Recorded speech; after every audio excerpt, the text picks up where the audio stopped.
तो बात करते हैं पीएच ऑफ एम्फोथेरिक सॉल्ट की।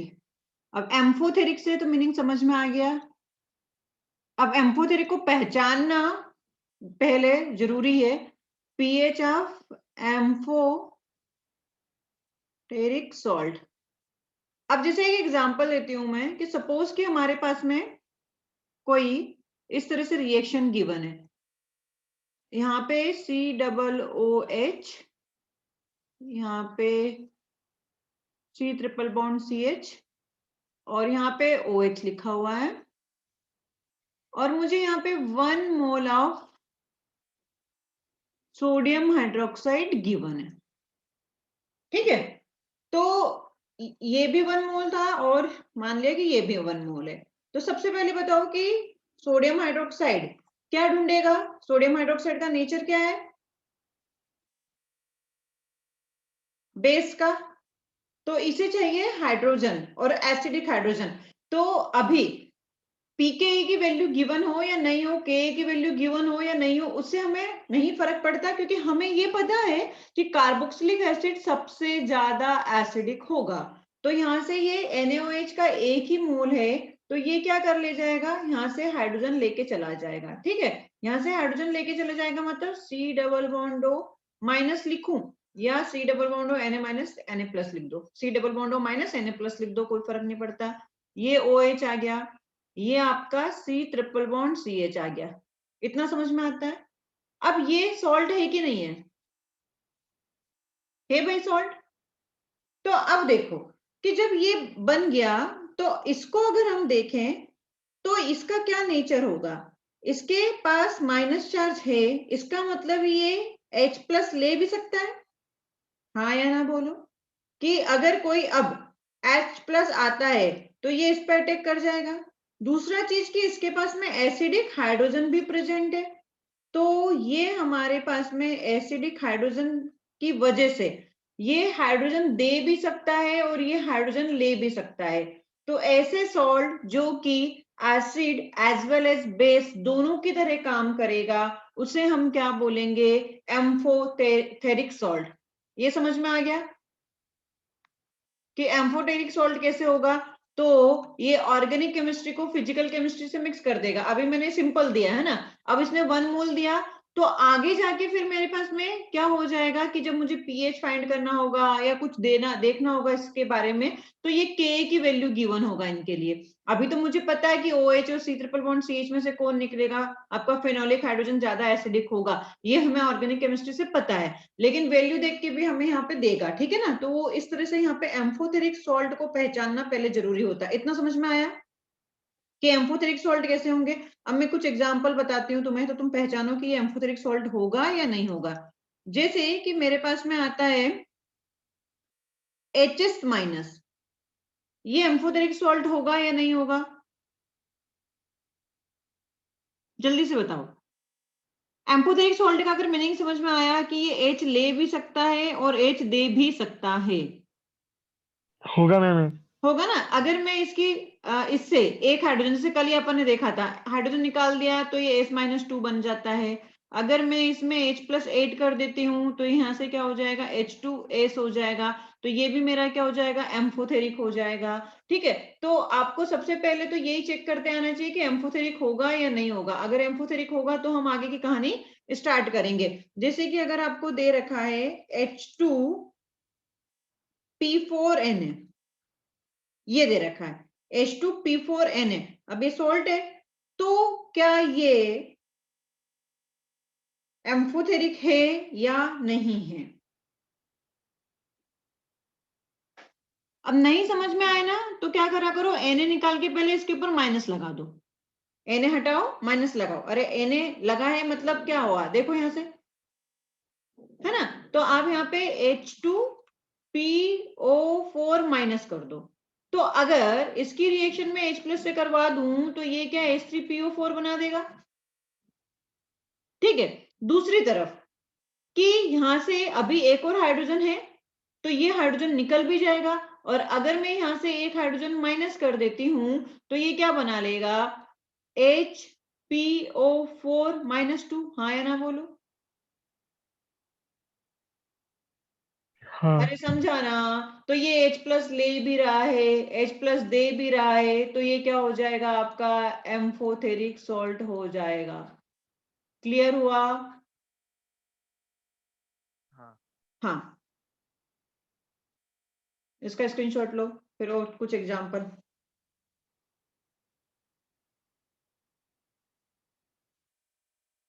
और एग्जांपल जैसे कि अगर HCO3 माइनस आया, ये एम्फोथेरिक सॉल्ट होगा क्या?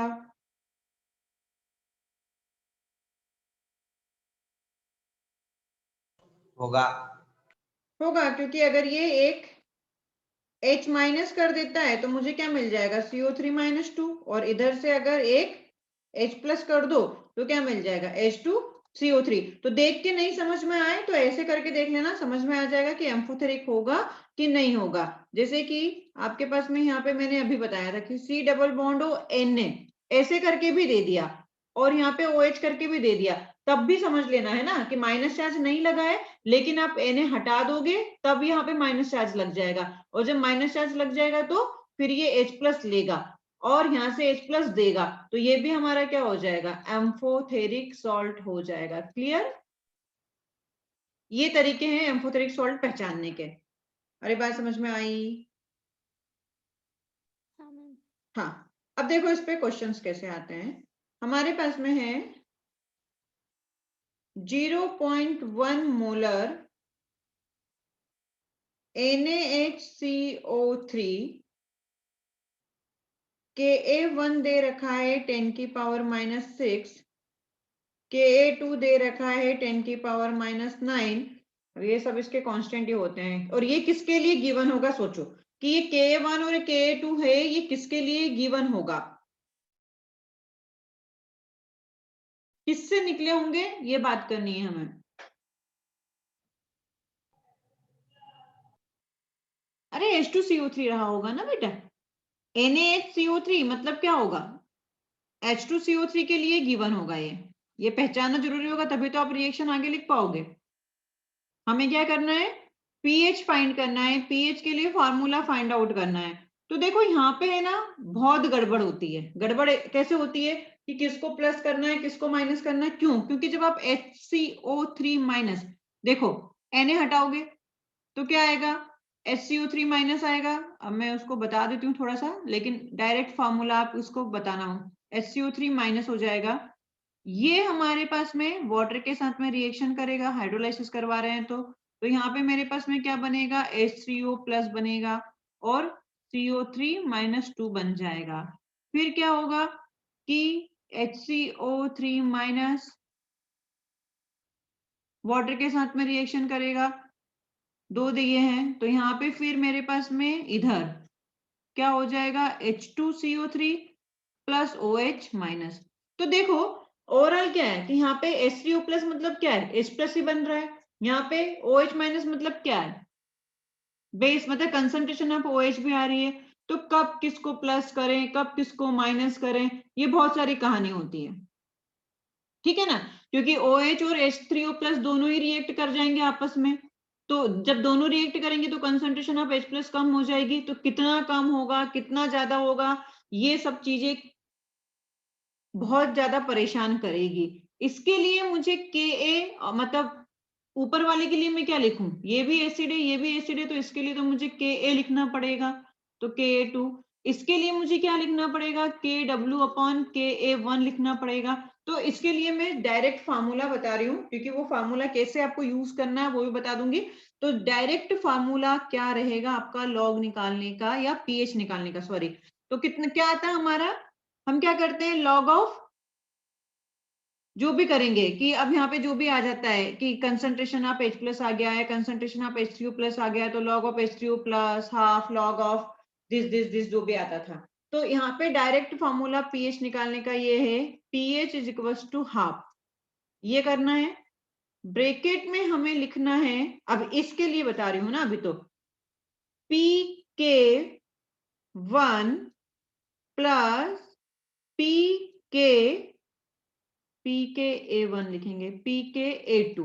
अब ये मैंने pKa1 और pKa2 कैसे लिखा होगा, तो आप जरा सोचो कि यहाँ पे कौन से नंबर का हाइड्रोजन निकला होगा, उसके बिहाफ पे मैंने यूज किया। तो हमारे पास में क्या होगा, देखो H2CO3 था, तो यहाँ पे HCO3 तो फर्स्ट नंबर का हाइड्रोजन निकला होगा ना,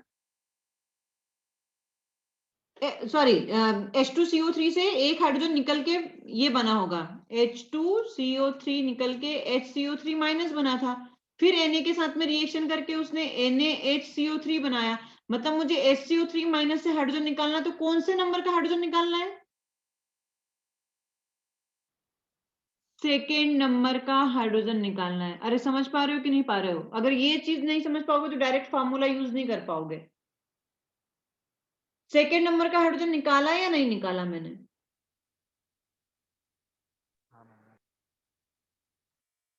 ये समझ पाए यहां से, हाँ अगर ये समझ पाए तो सेकेंड नंबर का तो मैंने यहाँ पे लिखा pKa2 और उसका एक पहले वाला pK1, क्योंकि हमेशा A1 A2 नहीं आएगा, डिपेंड करता है कि कौन से नंबर का हाइड्रोजन आप निकाल रहे हो। तो जिस नंबर का हाइड्रोजन निकाल रहे हो उसके बाद आपको देखना है कि उससे एक कम करके लिखना है। तो ये फार्मूला हमारा पीएच निकालने का होता है pK1 या pKa1 plus pKa2। Clear, direct एम्फोथेरिक का फॉर्मूला है।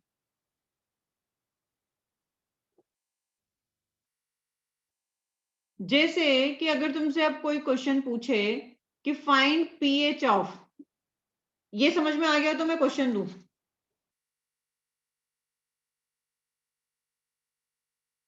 हाँ मैम।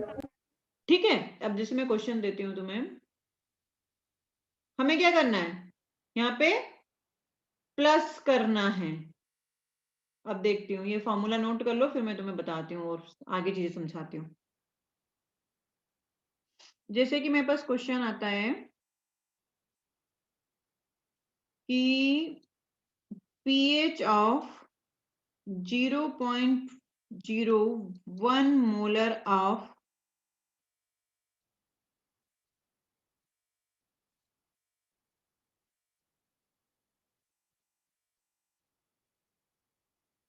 है ना, क्वेश्चन का क्वेश्चन सेट कर दो पूरा, ये है, यहाँ पे मुझे दे रखा है इसके रिस्पेक्ट में pK a 10 की पावर 5, इसके रिस्पेक्ट में pKa 10 की पावर 8, इसके रिस्पेक्ट में pKa 10 की पावर क्यों लिख रहे हैं हम, के है ना, हाँ तो pK उल्टा कर रही हूँ ना मैं, हाँ ठीक है, तो 8 ऐसे लिखो, 10 की पावर में नहीं।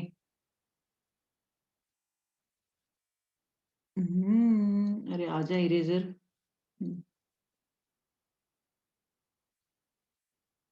हम लिखते हैं यहाँ से सीधे 10 की pK यहाँ पे 5 आ जाएगा ऊपर, इसके रिस्पेक्ट में, इसके रिस्पेक्ट में 8, इसके रिस्पेक्ट में pKa 9 कर देते हैं। अब उसने बोला है कि आपको क्या निकालना है, pH of 0.1 molar this compound, और आपको ये सब चीजें गिवन है। तो सुनो ध्यान से, अब मुझे क्या करना है, इस क्वेश्चंस को देख के ये समझना है कि क्या पहले ये एम्फोथेरिक है या नहीं। अरे एम्फोथेरिक है कि नहीं है, नहीं है। थप्पड़ नहीं मारूं अब मैं तुझे, बच्चे मेरे, यहाँ पे तू देख COONA लगाया है, तो ये जो पीके दिया होगा ये अंडरस्टूड है किसके लिए दिया होगा, COOH के लिए दिया होगा, ये निकल गया होगा, तो अब यहाँ पे C double bond O minus आएगा, तो ये ले सकता है कि नहीं ले सकता है H प्लस, और अगर ये H प्लस ले सकता है तो इसके लिए मुझे यहाँ पे क्या सोचना पड़ेगा, यहाँ पे मुझे सोचना पड़ेगा कि क्या हो जाएगा ये KW/KA, तो इसके लिए मैं क्या निकाल लूंगी, ये पीके इसके लिए दे रखा ना, तो KW मतलब 10 की पावर -14 है ना, और 10 की पावर 5, तो कितना हो गया यहाँ पे,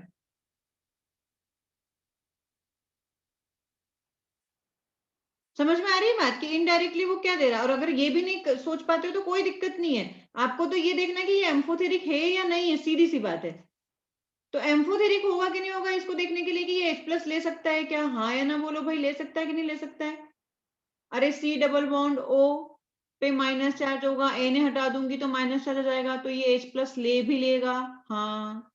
फिर दूसरा कि इसके पास में दो OH लगे हुए हैं, तो यहाँ पे एसिडिक हाइड्रोजन भी प्रेजेंट है, तो ये H+ देगा भी। अब कहानी ये आती है कि ये कहां से मैं लेना देना करूं, इस वाले से या इस वाले से। तो आपको यहाँ पे थोड़ा सा याद आना चाहिए कि एसिडिक नेचर जो होता है वो इनवर्सली प्रोपोर्शनल होता है pKa के, और डायरेक्टली प्रोपोर्शनल होता है Ka के, इसलिए pK दिया है। आई बात समझ में?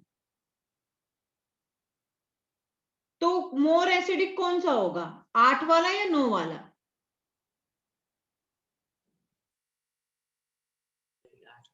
ये वाला हाइड्रोजन मोर एसिडिक होगा। तो बस मुझे क्या करना है, कुछ नहीं करना, pH इज इक्वल टू क्या करूं मैं, हाफ।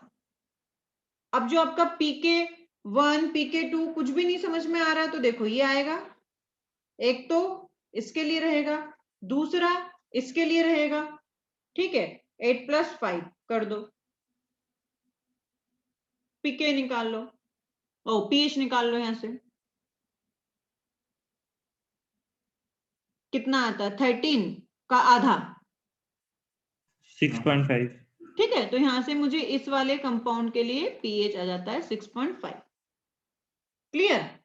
तो मैं इसीलिए बोली थी कि वो फार्मूला अगर समझ में आ गया कि हाँ pK1 प्लस pK2 ये वाला फार्मूला ही करना है, तो आपको कंसंट्रेशन कितनी दी है उससे भी कोई मतलब नहीं है। यहाँ पे बस आपका कंसंट्रेशन का कोई यूज हुआ है क्या, नहीं हुआ, करना भी नहीं है क्योंकि वो बहुत कंफ्यूज करता है। जैसे कि एक और क्वेश्चन है मेरे पास में कि pH ऑफ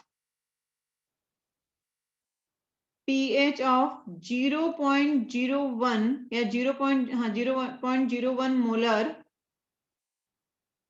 NaH2PO4 NaH2PO4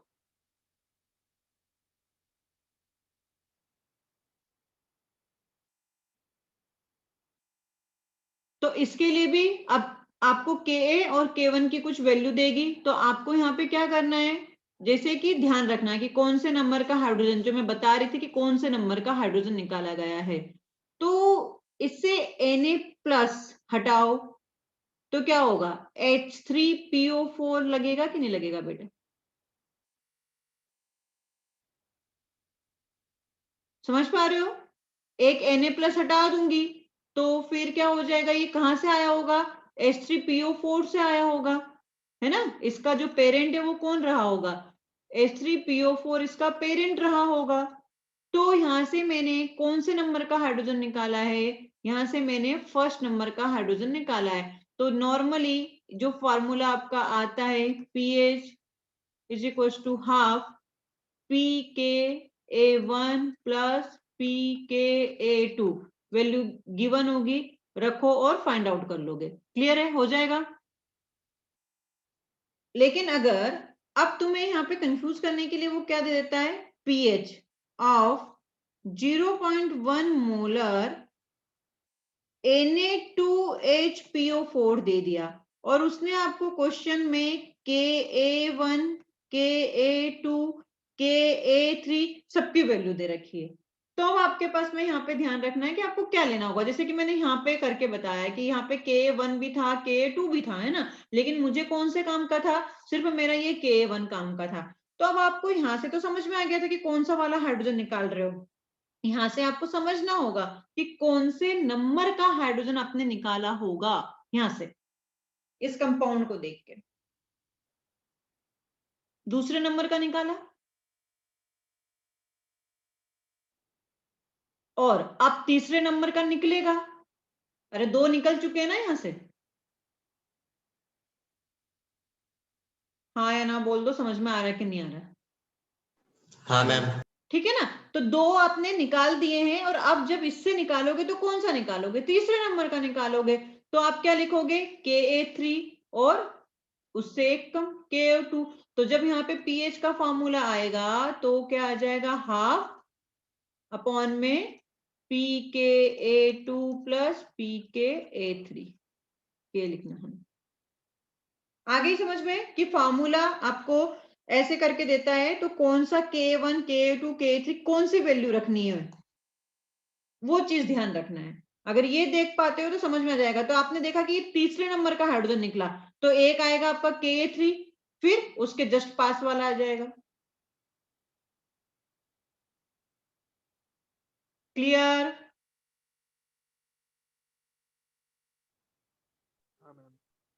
चलो हाँ आगे। मैम। हाँ, एक क्वेश्चन और देती हूँ। अब ऑर्गेनिक और फिजिकल को ऐसे मिलाते हैं।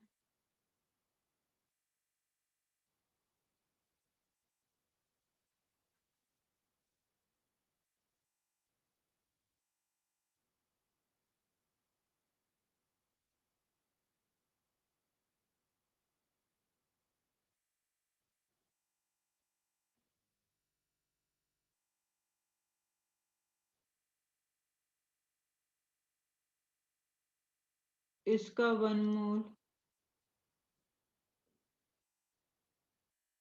इसके लिए pKa दे रखा है 10, इसके लिए pKa दे रखा है 15, और कहता है 1 मोल ऑफ सोडियम हाइड्रोक्साइड के बाद जो प्रोडक्ट बना इससे रिएक्शन करने के बाद, तो find the pH of aqueous solution of product।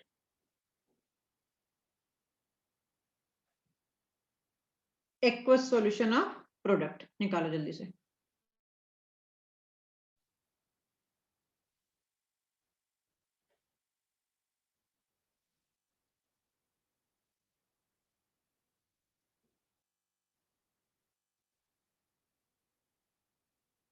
वो तो गिवन होना ही चाहिए, नहीं होगा तो फिर सॉल्व कैसे करेंगे?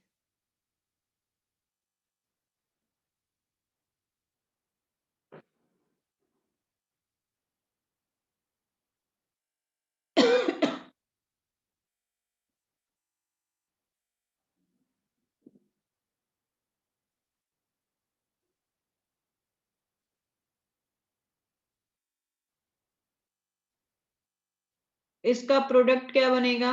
ये तो आ ही गया होगा।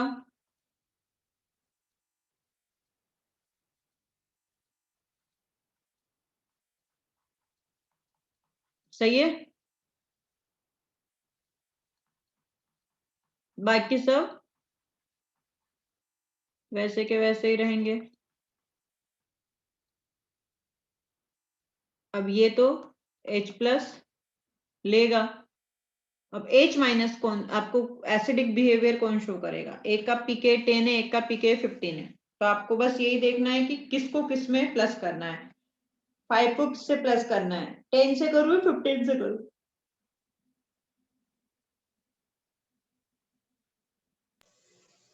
10 से। तो 10 प्लस 5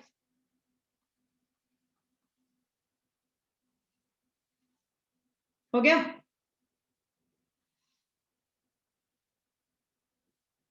हाँ मैम। तो बस ये वहां से और यहाँ से दोनों चीजें जोड़ता है, ऑर्गेनिक से लिंक करके फिर देता है फिजिकल। जरूरी है, आना चाहिए ये चीजें। चलो हो गया। तो यही थी एम्फोटेरिक की कहानी। एम्फोटेरिक में डायरेक्ट फॉर्मूला याद कर लो, बस ये देख लो कौन सा हाइड्रोजन आपको निकालना है। जो हाइड्रोजन निकालना है उसके रिस्पेक्ट में बात कर लो। आ गया समझ में? बड़े आगे इसका स्क्रीनशॉट ले लो, नोट्स बनाते रहो भाई, है ना। चलो अब हम बात करेंगे बफर की।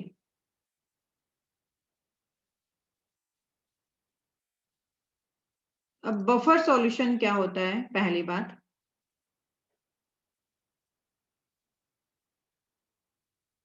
बफर सॉल्यूशन क्या होता है? मैंने कहा पढ़ के आना, समझाना मुझे जरा बता दो यार क्या होता है बफर सॉल्यूशन।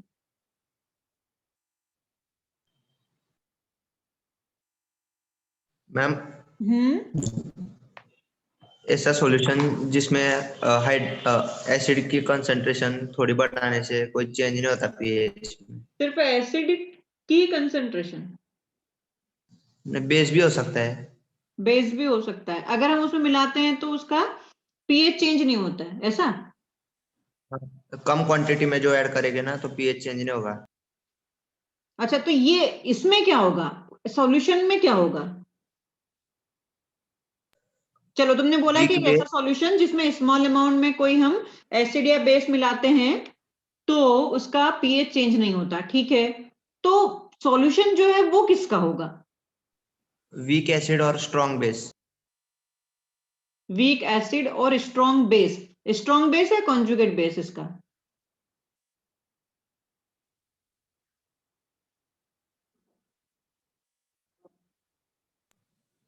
Conjugate base. चलो अभी आएगा और क्लियरिटी काफी हद तक है, मतलब, लेकिन अब इसमें इतने मतलब डिफिनीशन से हमें समझ में आ जाता है कि क्या बोलना चाह रहे हैं, लेकिन क्वेश्चंस में हमें थोड़े लोचे हो जाते हैं। तो इसलिए बफर पे नीट के पॉइंट ऑफ व्यू से भी बहुत लाडला है और जेई के पॉइंट ऑफ व्यू से भी है ना, बहुत लाडला है। तो एक ऐसा सॉल्यूशन है, हम ये बोल सकते हैं बफर सॉल्यूशन एक्वस सॉल्यूशन है। किसका? Aqueous solution of a mixture of aqueous solution of mixture of weak acid and,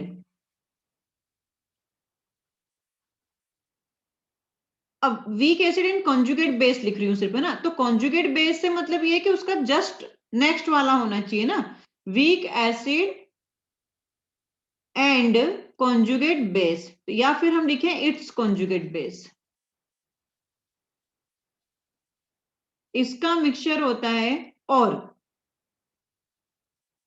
it's pH changes very little, इतना होता है कि फर्क नहीं पड़ता है, चेंज तो होता है very little when small amount of strong acid और base is added to it. ये तो हमारी डेफिनेशन हो गई। या फिर हम इसे क्या बोल सकते हैं कि एक ऐसा सॉल्यूशन जो पीएच चेंज को रेजिस्ट करता है, विच resist the change in pH when strong acid or strong base is added, but ये होना चाहिए स्मॉल अमाउंट में, ऐसा नहीं बाल्टी भर के डाल दिए अब देखें कैसे चेंज नहीं होगा। तो ये कहानी है। अब जैसे टाइप्स की हम बात करें तो टाइप्स में कौन कौन से आपके बफर सॉल्यूशन हो सकते हैं?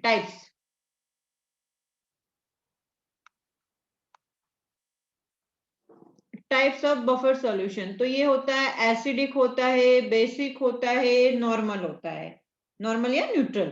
तो टाइप्स ऑफ बफर सॉल्यूशन, पहला, जैसे कि मैंने कहा एसिडिक सॉल्यूशन, है ना, या एसिडिक बफर। एसिडिक सॉल्यूशन तो नहीं बोल सकते, हम बोलेंगे एसिडिक बफर। अब एसिडिक बफर बोला है तो इससे क्या समझ में आता है कि मेरे पास में क्या किसका सॉल्यूशन होगा? ये सॉल्यूशन होगा, it is solution of weak acid and it's conjugate base. ठीक है, ये याद रखें कि एसिडिक बफर बोला है तो ये किसका सॉल्यूशन होगा?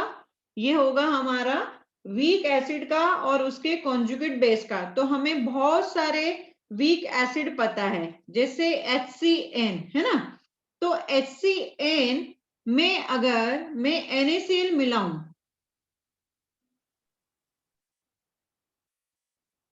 तो मैं क्या इसको एसिडिक बफर बोल सकती हूँ क्या?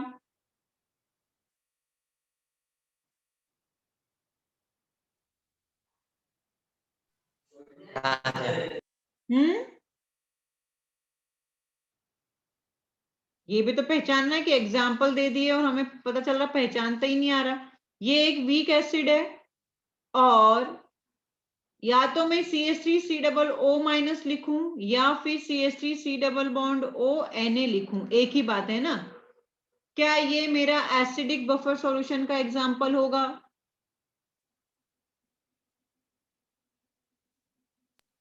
देखो weak acid and it's conjugate है ना। फिर अगर H3PO3 एंड Na2HPO3 है, क्या ये एसिडिक बफर सॉल्यूशन होगा?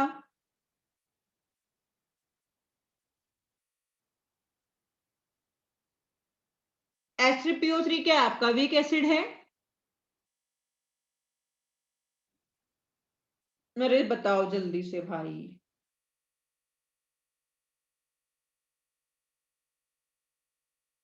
ये क्या लिखा मैंने? Na2HPO4। तो H3PO4 का जस्ट कॉन्जुगेट का मतलब क्या होता है कि एक हाइड्रोजन निकला हुआ होना चाहिए। यहाँ पे मैंने कितने हाइड्रोजन निकाले हैं? देखो 2 हाइड्रोजन निकाल दिए हैं। इस बात को बहुत ध्यान से देखना है कि यहाँ पे बोला है कि it is a solution of weak acid and it's conjugate base. तो इट्स कॉन्जुगेट बेस मतलब जस्ट पास वाला होना चाहिए एक हाइड्रोजन हटाने के बाद। तो H3PO3 वीक एसिड है, कोई दिक्कत नहीं है। ये इसका कॉन्जुगेट बेस भी है लेकिन जस्ट वाला नहीं है, इसलिए ये बफर सॉल्यूशन नहीं कहलाएगा। क्लियर है?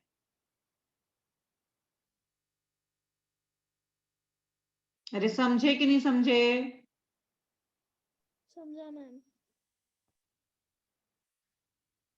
हाँ मैम। नेक्स्ट ये वो ले लो स्क्रीनशॉट और एग्जांपल समझाती हूँ। जैसे मैंने यहाँ पे लिखा था कि H3PO3 and Na2HPO3 acidic buffer नहीं है। लेकिन अगर मैं यहाँ पे ऐसे लिख दूं कि H3PO3 एंड NaHPO3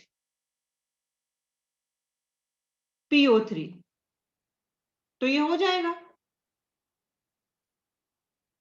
हो जाएगा कि नहीं हो जाएगा? क्योंकि मैंने क्या करा है, एक हाइड्रोजन निकाला है ना। हाँ या ना बोलो, अब कौन से नंबर का हाइड्रोजन निकाल दिया? ये भी एसिडिक बफर होगा या नहीं होगा? ये पहचानते आना चाहिए।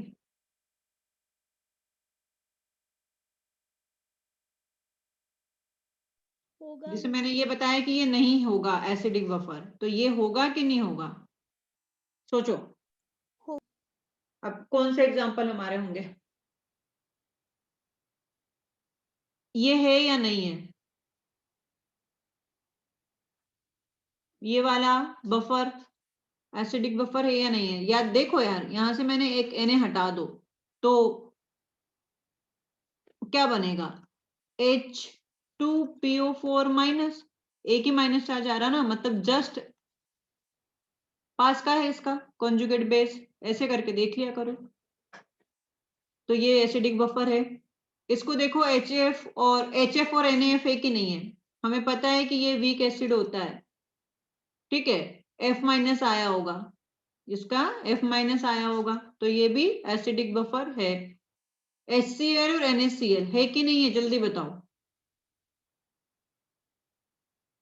HCl नहीं है। स्ट्रॉन्ग एसिड है, इसलिए ये नहीं हो सकता है। H2CO3 NaHCO3 है कि नहीं? होगा मैम। ये आपका वीक एसिड है और मैंने यहाँ पे क्या करा, NaH मतलब Na+ हटा दो तो क्या आ जाएगा? HCO3-, ठीक है। तो ये जस्ट इसके पास वाला है, तो ये आपका एसिडिक बफर है। क्लियर? अब एक बात कि अगर एसिडिक बफर सॉल्यूशन है तो उसका पीएच क्या होगा? एसिडिक बफर है तो पीएच क्या होगा? 7 से कम?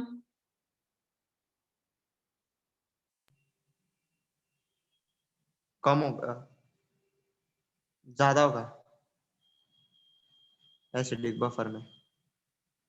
एसिडिक बफर का पीएच ज्यादा होगा। हाँ, उसमें भी एसिड होगा ना इसलिए। pH of acidic buffer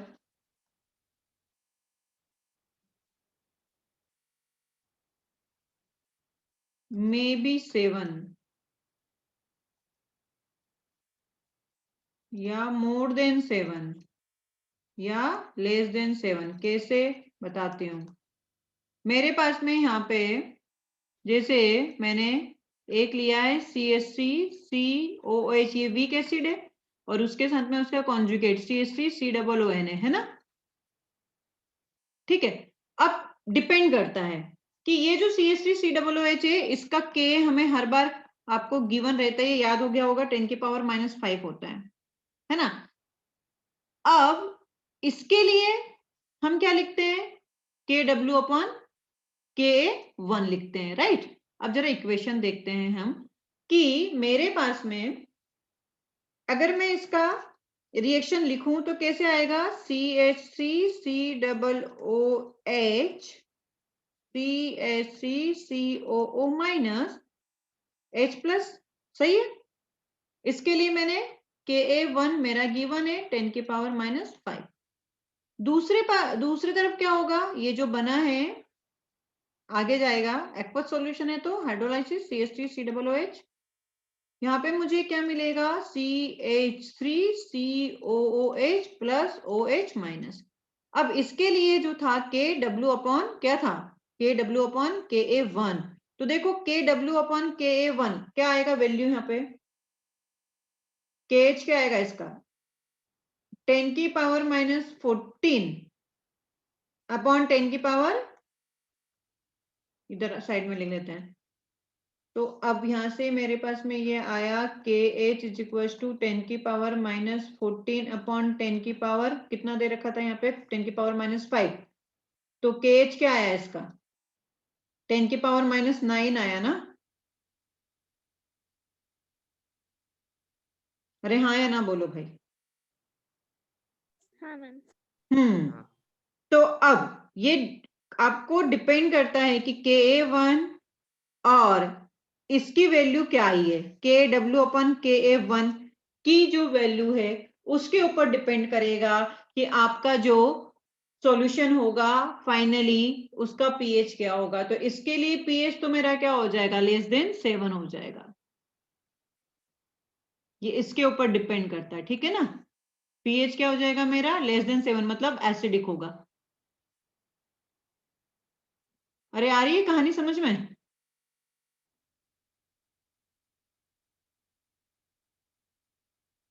अब दूसरी तरफ अगर हम देखें, अब तुम कराओ HCN की रिएक्शन, एग्जाम्पल ले लो। अब डिपेंड करता है कि HCN मतलब यहाँ पे जो आपके गिवन सॉल्यूशन है वो किसका बना हुआ है, उसके भी आप पे हम डिसाइड करेंगे कि पीएच क्या होना चाहिए आपका, लेस देन होना चाहिए, मोर देन होना चाहिए। अब मैं यहाँ पे नेक्स्ट एग्जाम्पल लेती हूँ कि मुझे दे रखा है HCN और NaCN का solution. Ka of HCN given है 10⁻⁻10। तो यहाँ पे क्या होगा, सबसे पहले HCN ब्रेक होगा किसमें, H+ प्लस CN माइनस में। इसके लिए K गिवन है 10⁻⁻10। फिर क्या होगा, CN माइनस, ये रिएक्ट करेगा किससे, H2O से। तो यहाँ पे क्या होगा, HCN प्लस OH माइनस आ जाएगा। तो KW/Ka कितना आ गया यहाँ पे, KW 10⁻⁻14 अपॉन 10⁻⁻10 है ना। 10⁻⁻14 अपॉन 10⁻⁻10 मतलब 10⁻⁻4 आया। 10⁻⁻4 आया मतलब यहाँ पे कंसंट्रेशन ऑफ OH क्या हो जाएगी, बढ़ेगी। और कंसंट्रेशन ऑफ OH बढ़ेगी मतलब क्या, पीएच मोर देन 7 हो जाएगा। समझ पा रहे हो बात को। अरे हाँ या ना बोलो। हाँ मैम। हाँ, तो ये चीज हो जाएगी आपकी। और न्यूट्रल कब हो जाएगा? जब दोनों की वैल्यू सेम हो जाए, KW/KA1 और KA1 की वैल्यू सेम हो जाएगी। तो ये एसिडिक भी हो सकता है, ये बेसिक भी हो सकता है, ये न्यूट्रल भी हो सकता है। डिपेंड करता है कि आपके पास KA1 की वैल्यू क्या है। निकाल लोगे? हाँ मैम। चलो, तो ये एसिडिक बफर सॉल्यूशन समझ में आया। अब बात करते हैं हम बेसिक बफर की। इसका स्क्रीनशॉट लो जल्दी से।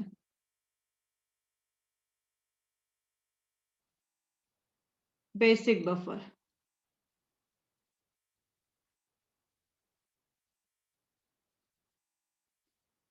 तो ये किसका सॉल्यूशन होगा? Basic buffer. अगर बेसिक बफर की बात करें तो ये मेरे लिए किसका सॉल्यूशन होगा? वीक बेस और उसके कंजुगेट एसिड का। तो it is a solution of weak base and it's conjugate acid. क्या क्या एग्जाम्पल हो सकते हैं? मुझे वीक बेस चाहिए, तो जैसे वीक बेस का नाम आता है आपको अमोनियम हाइड्रोक्साइड बहुत जल्दी से याद होना चाहिए। अमोनियम हाइड्रोक्साइड दिमाग में है। इसका सॉल्ट NH4+ लिखूं या NH4Cl लिखूं, एक ही बात है। ठीक है, अगर NH4OH की जगह हमने NH3 लिखा तब भी एक ही बात है ना, क्योंकि NH3 भी वाटर के साथ में रिएक्शन करके क्या करता है? NH4OH ही बनाता है। तो कंफ्यूज मत होना वहां पे, NH4NO3 हो जाएगा। और क्या हो सकता है? NH4OH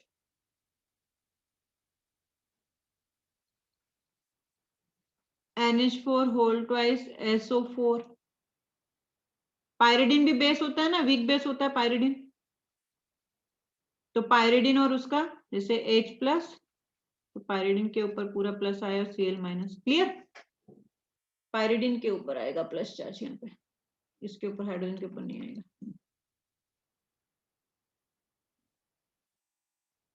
ये समझ जाओगे एग्जाम्पल देख के। अब अगेन यहाँ पे भी क्या कहानी होगी पीएच की?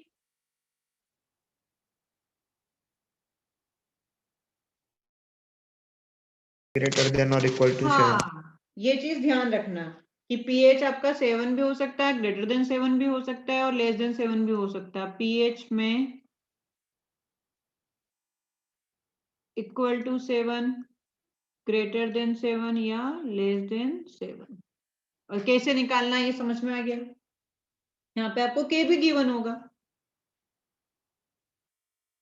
इतना समझ में आता है।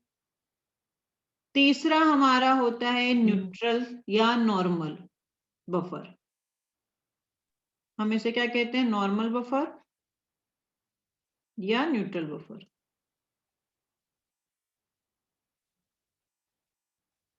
अब देखो, जब मैं हाइड्रोलाइसिस ऑफ सॉल्ट पढ़ा रही थी तो मैंने उसमें बोला था कि आपको बफर में आएगा। कौन सा एक एग्जांपल था? Hydrolysis of, CH3COOH। अरे रुक जा रे, hydrolysis of salt of weak acid and weak base का एक एग्जांपल में। अब ये तो मैं ऐसे लिख रही हूँ कि वहां पे मैंने बताया था कि बफर बनता है। किस किस टाइप के क्वेश्चन आ सकते हैं, कब कौन खत्म हो गया, वो चीज मैं आपको बता रही थी, है ना। तो अब यहाँ पे क्या होगा? ये किसका होगा? सॉल्ट। समझ में आ गया? ये क्या होगा? वीक एसिड और वीक बेस का सॉल्ट होगा। उसे ही हम क्या बोलेंगे? नॉर्मल बफर या न्यूट्रल बफर। क्लियर है? तो आप यहाँ पे लिख सकते हो कि it is a salt of weak acid and weak base. तो हाइड्रोलाइसिस में हम बता रहे थे ना कि CH3COOH लिया, तो मैंने एक बार बोला था कि दोनों को इक्वल मोल ले लिए, फिर एक बार मैंने NaOH को बना मतलब LR कर दिया, तो कभी मैंने एसिटिक एसिड को LR कर दिया। तो वो चीजें समझा रही थी, तो मैंने कहा था कि यहाँ पे आपको बफर बनेगा, और ये आगे चीजें मैं बफर पढ़ाऊंगी तब बताऊंगी। तो ये वो यही एग्जाम्पल था। यहाँ पे क्या क्या एग्जांपल हो सकते हैं, जैसे कि वीक एसिड, एसिटिक एसिड हो गया, NH4OH दोनों का कॉम्बिनेशन हो गया, तो क्या बन जाएगा, CH3 COONH4। हाँ,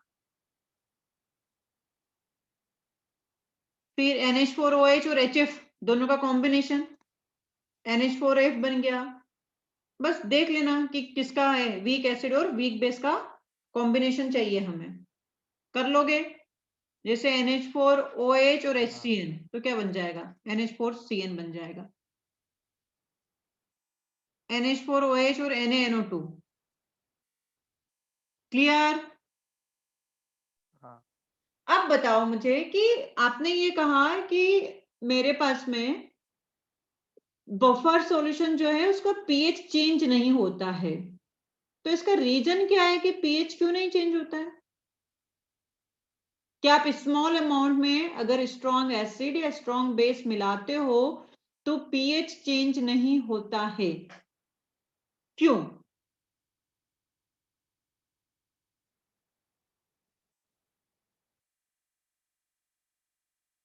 इसका स्क्रीनशॉट ले लो और सोचो जरा कि अगर हम स्मॉल अमाउंट में स्ट्रॉन्ग एसिड स्ट्रॉन्ग बेस मिला देते हैं तो डेफिनेशन के अकॉर्डिंग पीएच चेंज नहीं होता है, या पीएच चेंज के कोई रेजिस्ट करता है, व्हाई?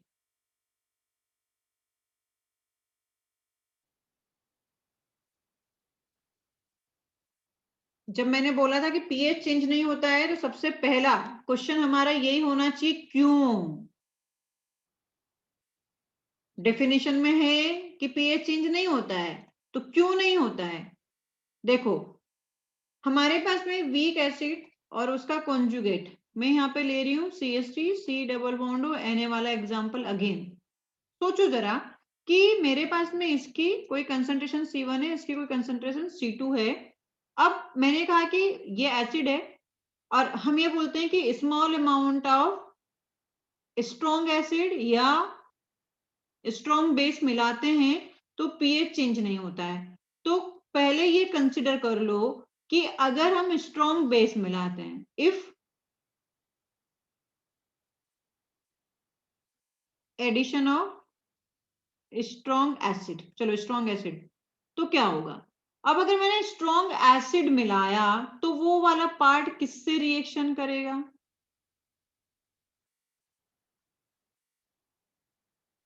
स्ट्रॉन्ग एसिड है तो स्ट्रॉन्ग एसिड किसके साथ में रिएक्शन करेगा भाई?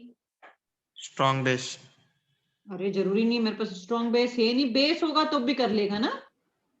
मेरे पास में बफर सॉल्यूशन में दो पार्ट है, एक एसिडिक पार्ट और उसका एक कॉन्जुगेट बेस।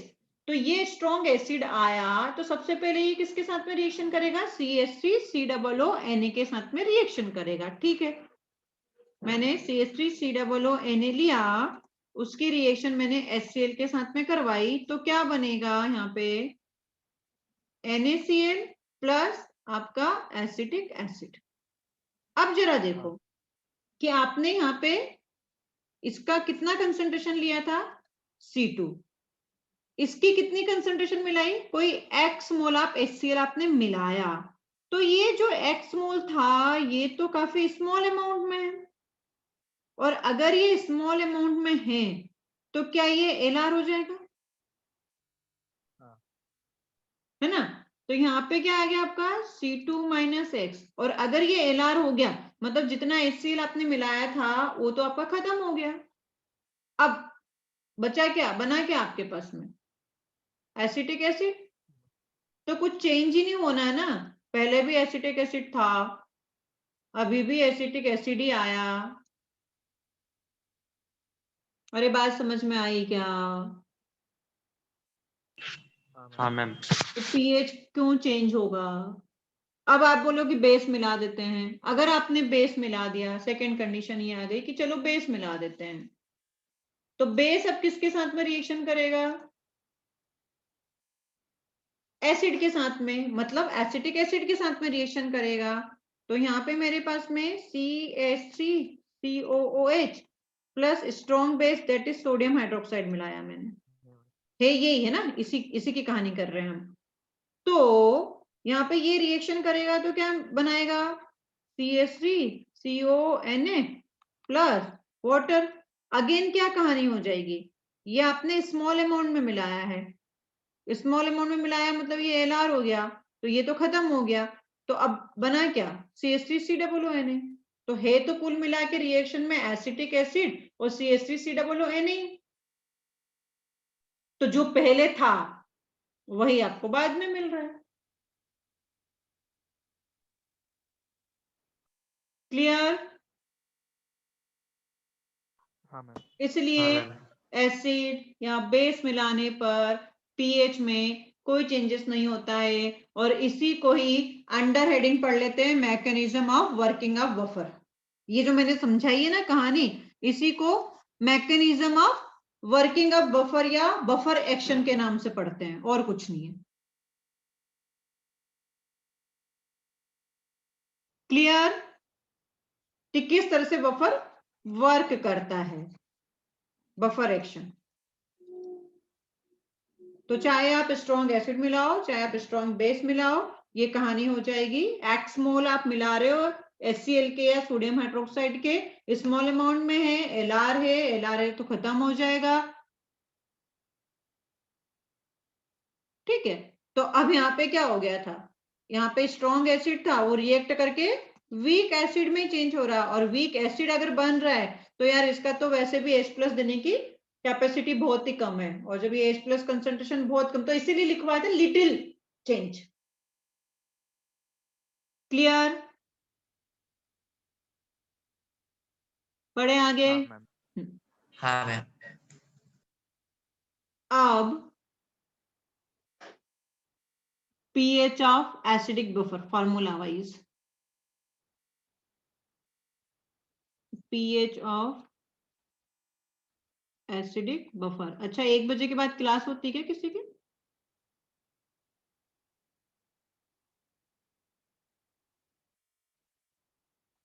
अरे तुम लोगों की किसी की क्लास है क्या? अगर 4-5-10 मिनट एक्सटेंड हो जाए आज की क्लास तो।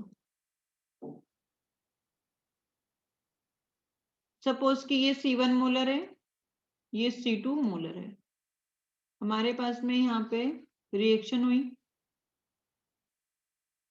बोर्ड की क्लास होती है ना, आज है कि नहीं है?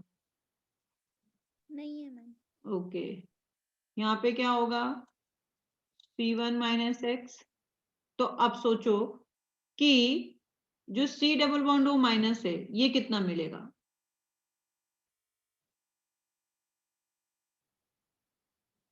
ये X, तो यहाँ पे X प्लस C2, क्यों? क्योंकि ये एक ही कंटेनर में पड़े हुए हैं। ठीक है, तो इसलिए ये जो आपका CH3COO माइनस है वो कितना मिलेगा, X प्लस C2 मिलेगा। ये क्या कर रहा है, कर रही हो कुछ मेरा करिश्मा? ब्लू ब्लू डॉट कहां से आ रहे हैं? चलो, इतना समझा। अब हम इसके लिए क्या लिखते हैं, Ka का presentation, Ka will be equal to, ये कितना था, रोहित क्या कर रहा है बेटे, X plus C2 into x divided by क्या हो जाएगा, C1 माइनस एक्स। फिर यहाँ पे आपको वही कहानी कि चेक करना है कि नेग्लेक्ट होगा कि नहीं होगा, बार बार बोल रही हूं मैं ना, नेग्लेक्ट होगा कि नहीं होगा, चेक, जहां जहां मैंने लिखा ना चेक करना है, करना ही पड़ेगा। फिलहाल हम ऐसा मान लेते हैं कोई वैल्यू गिवन नहीं है, तो अभी फिलहाल के लिए 0।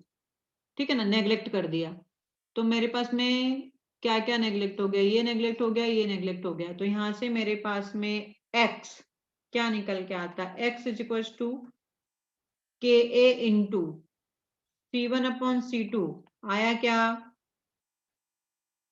x ये था, x is equal to Ka, हाँ ठीक है, C1/C2, और यही x क्या है मेरा, यहाँ पे देखो कंसंट्रेशन ऑफ H+, तो हम यहाँ पे ये लिख सकते हैं, concentration of H plus is equals to Ka into C1/C2, log ले लो,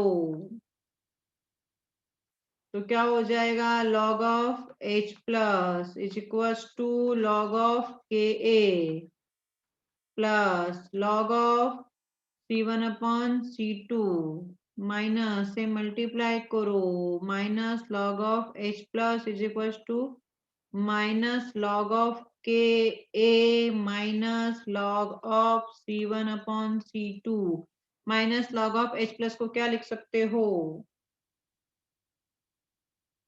pH लिख दो, माइनस log ऑफ को क्या लिख सकते हैं, pKa।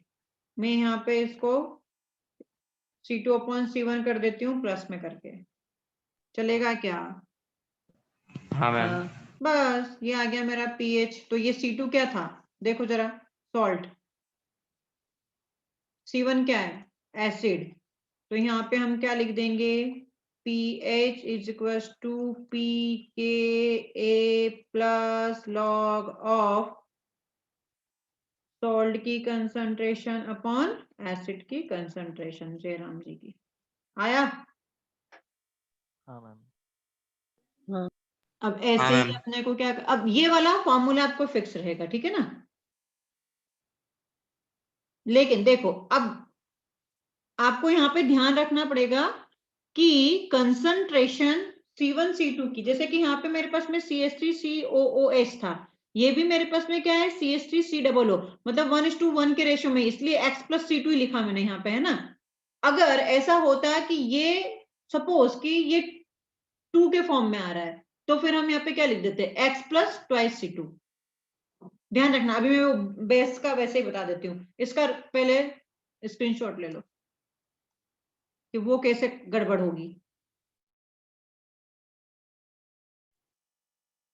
अब pH ऑफ बेसिक बफर,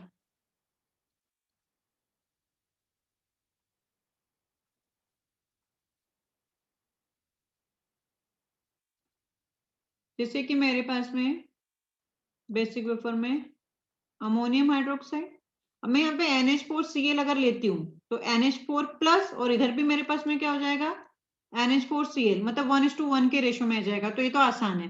मैं ये बताना चाह रही हूँ कि अगर आपने इनका रेशो चेंज किया, जैसे कि यहाँ पे NH4 होल ट्वाइस SO4 आया, तो देखो कुल मिला के मुझे मतलब किससे, NH4 प्लस से ही है, SO4 से तो कोई मतलब नहीं है ना। तो यहाँ पे अगर आपको ये गिवन है कि ये C1M है, इसकी कंसंट्रेशन C2M है, तो ये आप यहाँ पे देख सकते हो कि NH4 2 के उसमें है, तो ट्वाइस C2 लिखना, बस इस चीज का अपने को ध्यान रखना है। ठीक है, चलो लिखते हाँ। हैं। हाँ, हाँ। नहीं तो बोले फॉर्मूला रट लो, तो हर में वही रट मत लेना। ये ऐसा आया, ये आपका NH4 प्लस OH माइनस हुआ, तो इसका कंसंट्रेशन कितना था C1 माइनस X, तो ये क्या हो जाएगा X प्लस ट्वाइस C2। ठीक है, और ये तो X ही रहेगा, तो यहाँ पे हमें क्या लिखना पड़ेगा Kb, तो Kb क्या लिखोगे X plus twice C2 into X upon में C1 माइनस X। अभी नेग्लेक्ट करके चल रहे हैं, तो यहां से मेरे पास में क्या हो जाएगा, ये X की value Kb is equal to X is equal to, मैं क्या लिख सकती हूँ, X is equal to Kb into C2 upon twice C1 upon twice C2। सही है ना, हाँ ma'am. C1 upon twice C2। अब ये क्या है, X ही ये है, निकाल लो फॉर्मूला, जल्दी करो।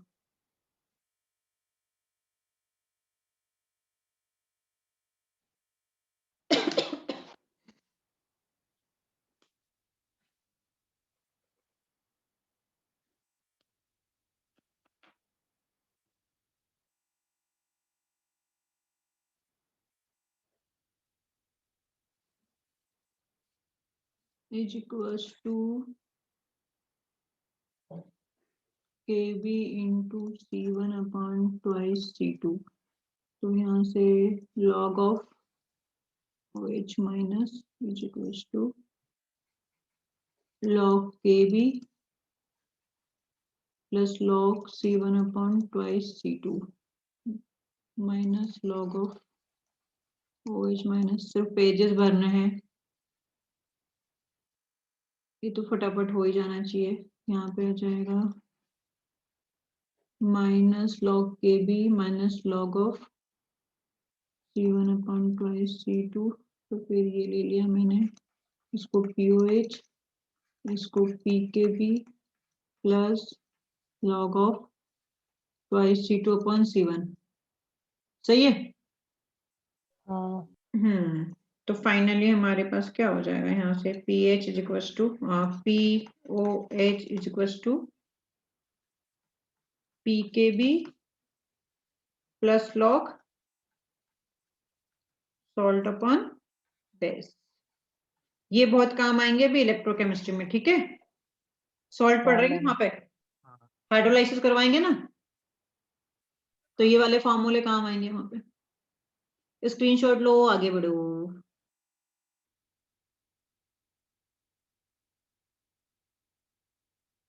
हो गया। चलो अब देखो, अगर कुछ क्वेश्चंस बफर से कि बफर सॉल्यूशन है कि नहीं है उस पे बेस्ड ऑन करवाती हूँ। सपोज कि मेरे पास में आता है कि कौन सा सॉल्यूशन बफर की तरह एक्ट कर सकता है। Which of the following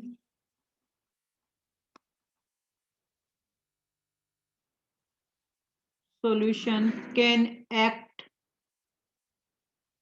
as a buffer। Suppose कि हमारे पास में क्वेश्चन है, क्वेश्चन के मतलब ऑप्शन नहीं दे रही हूं मैं, ऐसे बहुत सारे सॉल्यूशंस बता देती हूँ ना, कि अगर NaNO3 प्लस HCl आया तो इसका सॉल्यूशन बफर की तरह वर्क करेगा कि नहीं करेगा। तो सबसे पहले दिमाग में सोचो कि NaNO3 और HCl है तो ये बनाएगा क्या, ठीक है ना। चाहे इसने बोल दिया है कि ये लिमिटिंग रिएजेंट में है, तो जब ये बनाएगा तो क्या बनेगा हमारे पास में, क्वेश्चन में ऐसा सोचना, ये बनाएगा HNO3 प्लस NaCl। तो बेटा HNO3 क्या है, स्ट्रॉन्ग स्ट्रॉन्ग एसिड। एसिड। तो ये इसका सॉल्यूशन कभी भी बफर सॉल्यूशन की तरह वर्क नहीं करेगा। लेकिन अगर तुम्हें दिया हो NaNO2 प्लस HCl और कंडीशन गिवन है कि ये लिमिटिंग है, जैसे कि अभी मैंने बताया था ना, कोई एक को लिमिटिंग कर देते हैं, तो अब देखो ये क्या बनेगा।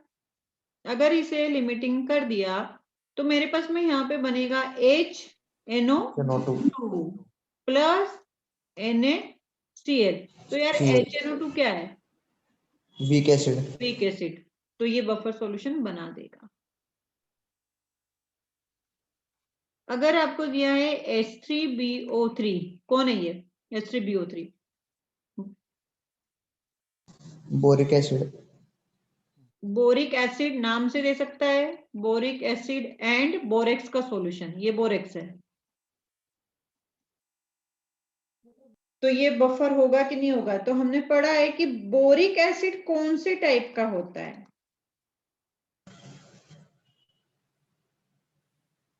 Monobasic week Lewis acid. याद आया, ये एक ही H प्लस देता है।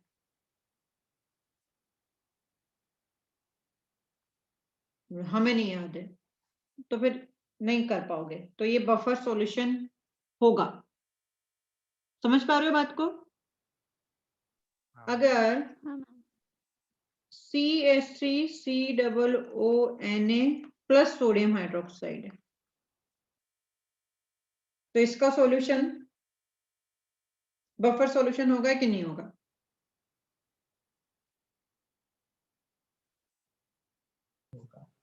होगा। किसने बोला होगा? रोहित? नहीं होगा। बेटे ये भी बेस है, ये भी बेस है यार। बेस और बेस आपस में क्या रिएक्शन करेंगे क्या? रिएक्शन ही पॉसिबल नहीं है। अब ऐसे कंफ्यूज करने के लिए आपको देता है।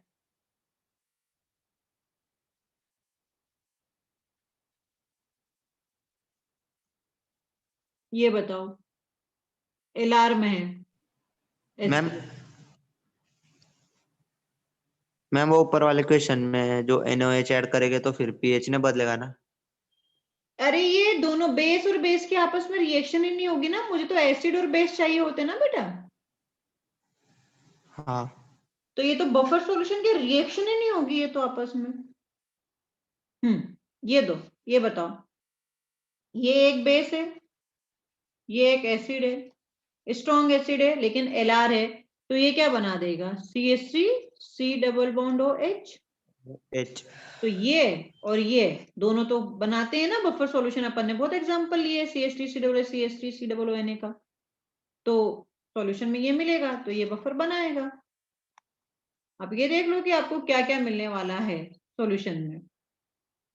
जैसे कि यहाँ पे ये थर्ड वाला एग्जांपल, तो इसने HNO2 बना दिया और HNO2 के साथ में क्या था? NaNO2। तो ये इन दोनों का कॉम्बिनेशन लिखवाया ही मैंने कि ये बफर। तो आपको अब वो क्या करता है? इनडायरेक्टली देता है। पहले हमारे पास में NaNO2 और HNO2 दे दिया तो खट से हम बोल देंगे हाँ हाँ ये तो करेगा करेगा, बफर सॉल्यूशन बनाएगा। लेकिन इस तरह से दिया तो फिर आपको देखना पड़ेगा क्या बना रहा है, उसके हिसाब से फिर आपको आंसर फाइंड आउट करने होंगे।